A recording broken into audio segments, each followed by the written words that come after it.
Assalamualaikum warahmatullahi wabarakatuh.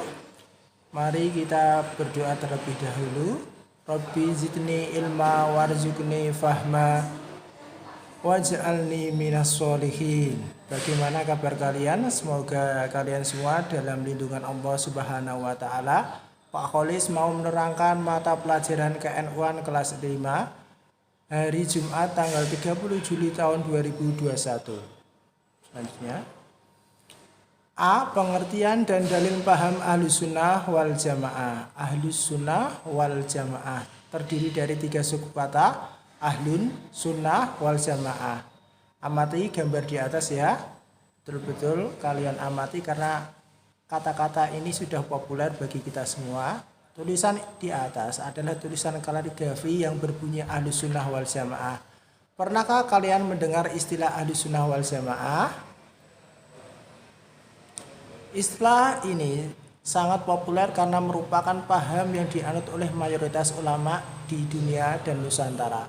Paham Ahlus Sunnah wal Jamaah meliputi akidah, tauhid, syariah atau fikih, dan ihsan atau tasawuf. Terdiri dari 3 komponen, yaitu tauhid, fikih, dan tasawuf.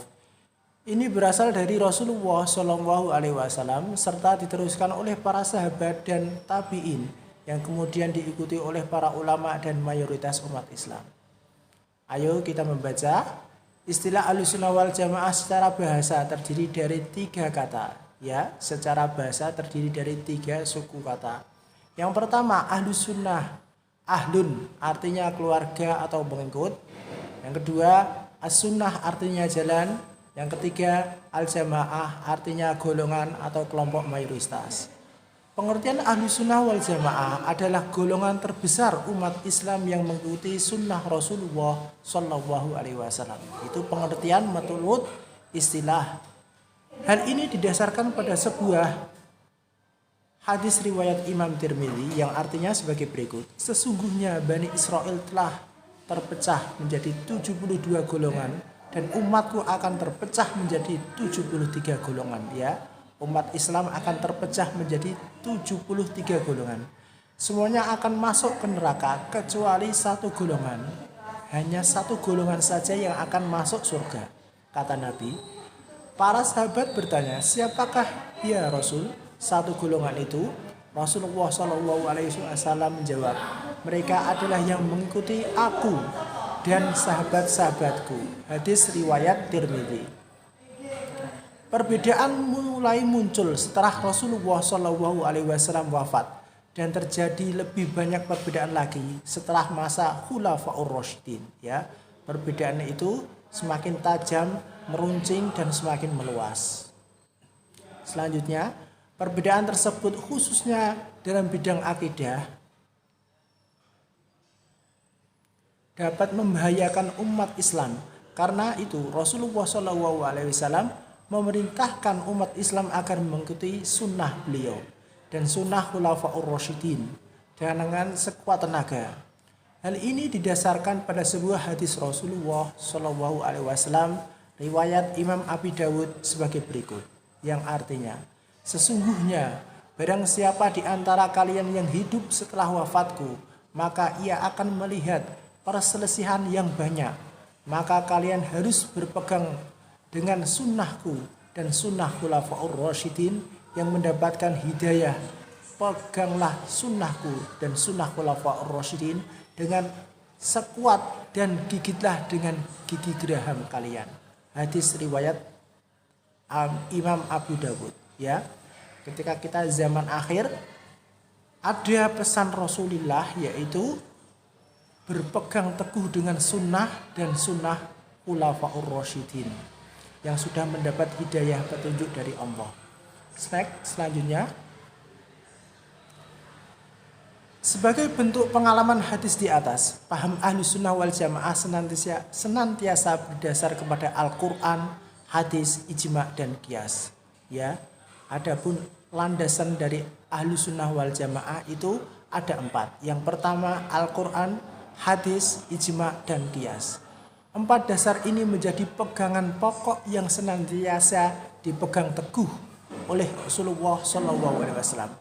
mendakwahkan Islam kepada para sahabat, kemudian sahabat kepada tabi'in, pengikut sahabat, kemudian tabi'in kepada tabi'id, dan yang terakhir tabi'in, sampailah kepada ulama atau kiai hingga saat ini, ya. Semua terdapat runtutannya, ya, kronologinya mulai dari Rasulullah, sahabat, tabi'in, tabi'id, dan sampai ke ulama hingga sekarang ini.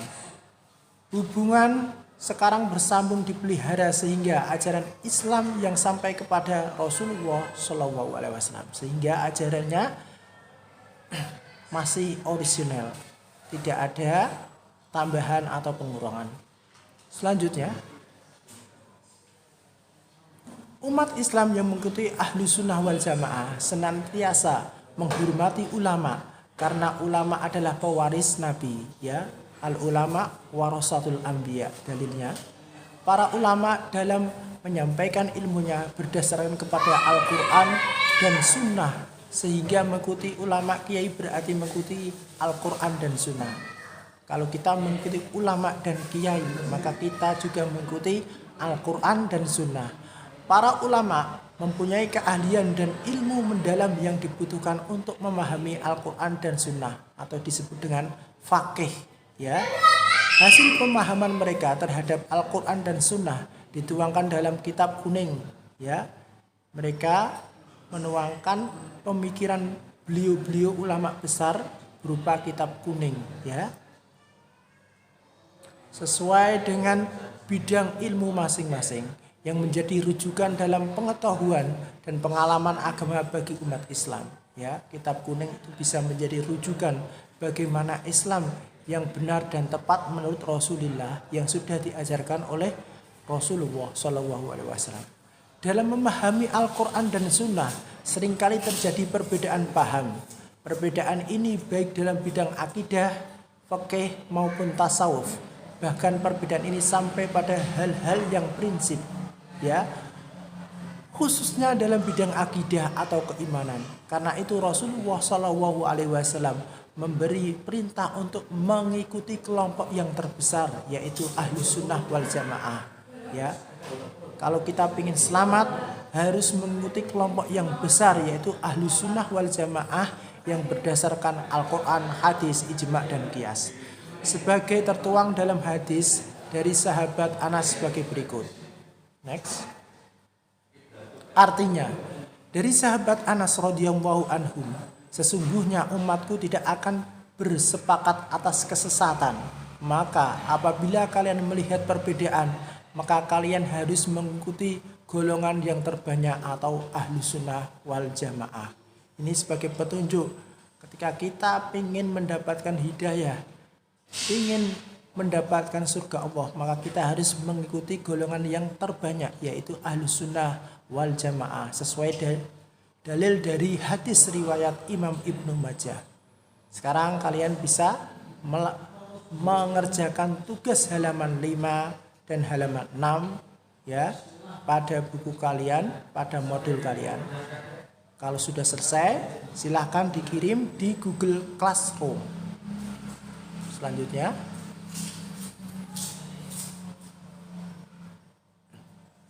mari kita tutup pelajaran ini dengan membaca Subhana rabbika rabbil izzati amma yasifun wa salamun alal mursalin walhamdulillahi rabbil alamin.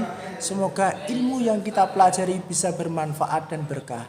Dari Pak Kholis saya akhiri. Assalamualaikum warahmatullahi wabarakatuh.